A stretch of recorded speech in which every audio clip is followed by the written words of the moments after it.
In Monterrey, Mexico's second-largest city, police officers and civilians have reported something terrifying in the skies. Figures with human faces, red eyes, and clawed hands. What locals call brujas vodadoras, or flying witches. It began in the early 2000s. Officer Leonardo was patrolling the quiet valleys de la Sala neighborhood around 3 a.m. when something black dropped from the trees and landed directly on his windshield. He described the creature as a woman-shaped figure dressed in black with no eyes, just empty sockets and long, clawed fingers scraping the glass. Panicking, he threw the car in reverse, calling for help over the radio before losing consciousness. Dispatchers confirmed the call was real. 2 years later, another officer, Gerardo Garza, reported something just as chilling. While stationed near the Panteon Municipal Cemetery, he said 2 dark figures wearing hats hovered over the trees, laughing, and hurled small stones towards his guardhouse. He radioed for backup, but when other units arrived, they also saw the shapes circling above before vanishing into the storm clouds. Garza later collapsed, his blood pressure dangerously low. Soon, residents began seeing them too, black silhouettes gliding silently between rooftops or perching near cemeteries. Some described wrinkled faces, glowing eyes, and wings like cloaks. Others swore the witches carried broom-like rods as they drifted through the sky. Then in 2006, a local TV station aired what appeared to be video proof. A humanoid figure flying over Cerro de la Silla, Monterrey's iconic mountain range. Paranormal groups studied the clip frame by frame, claiming it showed a human shape, complete with limbs, moving deliberately, not like a balloon or bird. Local lore tied these entities to ancient Aztec myths, or owl witches, and blood-drinking spirits. One folk belief said the only way to repel them was to pray backwards. Even more bizarre, a local white witch claimed she had performed a ritual to banish an evil entity the same night one of the creatures was reportedly seen falling onto a police cruiser. Reports still surfaced across northern Mexico and beyond, dark human shapes floating silently in the night sky. This happened in southwest Ohio in the early morning hours of September 2003. At the time, the officer was part of a tactical unit preparing for a drug raid near a state forest. It was about 5 a.m., and the team had been surveilling the target house for nearly an hour. The suspect was known for setting up tarps around the property, so they had to be cautious and calculated with every step. The officer who served as the department's designated sniper was positioned about 25 yards behind the house. His rifle trained on the rear entrance. For a while, everything was silent. Then, from somewhere behind the property, came a deep, heavy breathing.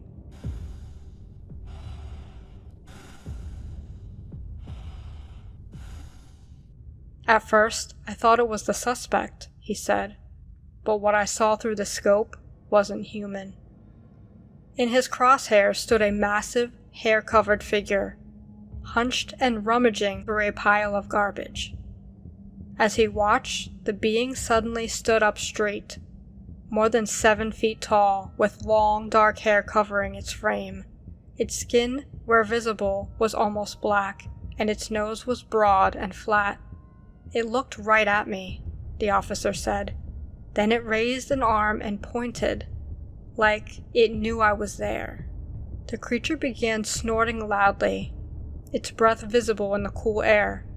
The officer quietly attached his rifle's suppressor, unsure of what he was dealing with. Dawn light revealed even more details. Black fingernails, sparse facial hair, and the build of something incredibly powerful. Then, without warning, the creature reached for a nearby tree and snapped a thick branch, over 3 inches wide, in one motion. To the officer, it felt like a warning. "It knew I was watching," he said, "and it wanted me to know that it knew." Moments later, the creature turned and disappeared into the trees. Minutes after that, the raid team made entry on the suspect's home. The officer never spoke of what he saw. Not to his team, not to his supervisors. Only his wife had ever heard the full story. Years later, he learned that the forest near the property had been a hotspot for Bigfoot sightings. "I wish I'd taken the shot," he admits quietly, "but that night our mission was to catch a criminal, not a legend." In August 2013, deep in the mountains of southern Oregon, a USAF Security Forces airman had just finished a long day with his friend and decided to escape the heat by exploring some remote back roads. There were many logging roads, some used, many abandoned. That day, the two men ventured down a road they'd never seen before, winding into dense fir forests as storm clouds began to gather overhead. After about half an hour, they emerged into a perfectly flat meadow, surrounded on all sides by thick aspen groves. The silence hit them immediately. No birds chirping, no insects buzzing, not even squirrels. It was as if the forest had been drained of life. At the far edge of the meadow, a bright orange picnic table caught their attention. It was massive, far larger than any normal picnic table, with seats nearly chest height. The air around it felt unnervingly still. The table was so oversized, it was almost unusable. "I had to climb just to sit," the airman later recalled. The airman's friend shifted his gaze towards the trees. A small one-person tent, 50 feet back in the dense aspens, stood out like a splash of color. The airman felt a deep sense of dread. This was miles from any road or campground. Whoever was in that tent shouldn't be there. His buddy suggested calling out. Hesitant. He did. No reply came, but what they saw next was far stranger. Walking toward the tent, the airman discovered it was filled with backpacks and women's clothing. No fire had been lit, no sign of recent stay. Just a mysterious, abandoned mess. Turning back to the truck, the friend shouted, "Let's go, let's get the hell out of here." They bolted, only to see a beat-up Ford Taurus blocking the meadow. Two men occupied the car, a third pressed against the back window. Heart racing, friend swerved around them and sped away across the meadow.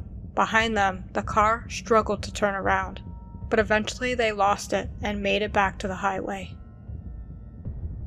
The next day, a state trooper confirmed the campsite backpacks and clothing were gone, but the giant orange table remained, standing silently at the edge of the aspen grove.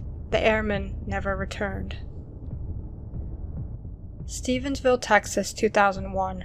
A veteran night shift sergeant with the Stevensville Police Department claims he came face to face with something not entirely human. A tall, glowing, fluorescent green figure that appeared to walk across the roof of the town's post office. The officer had just left the station after a short break around midnight. As he turned east and drove one block, something strange caught his eye. A faint green light moving across the top of the post office. He stops his patrol car on the street. Window down, the building about a block away. The night was clear, no clouds, no fog. What he saw next froze him in place. It looked like a person, he said, about 8 feet tall, walking across the roof. But it was transparent, glowing green like the outline of a man made of light. The figure's form was unmistakably human, bald, well-built, dressed in what looked like a single-piece jumpsuit. But it shimmered as if it were of pure energy. Its lines glowed, neon green, giving it depth and motion, even though the officer could see right through it. The entity reached the edge of the roof, placed its hands on its hips, and looked off into the distance. First west, then east, as though scanning the town. Then it looked down. It turned its head toward me. I swear I could feel it smile. Not in a threatening way, More like it knew I'd seen it.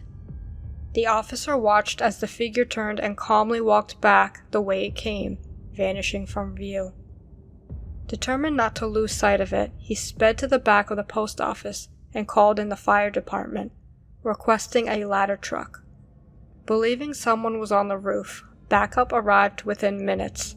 Together, they searched the rooftop. Nothing. No footprints, no marks, no sign that anyone had been there. Embarrassed, the sergeant never told his colleagues what he'd really seen. But years later, after retiring from the force, he wrote about the experience online, hoping someone somewhere had seen the same thing. I know what I saw. The night was clear, the details were too perfect. That thing was real, and it's bothered me ever since. South Jersey, in the summer of 2017. A police officer from Cumberland County still can't explain what he saw that night. A winged creature that may match the centuries-old legend of the Jersey Devil. It was around 2 a.m. The officer says he and his girlfriend were driving through a stretch of back roads near the Pine Barrens, a dense, sprawling forest that covers much of southern New Jersey. The two often went on late-night drives, joking about finding the mythical creature said to haunt the woods. We'd always talk about the Jersey Devil, he recalled, but that night, I think we actually found something. As they moved along the dark, isolated road, the officer noticed motion on the right side of the car, something crossing just inside the edge of the headlights. When he turned, he saw it clearly.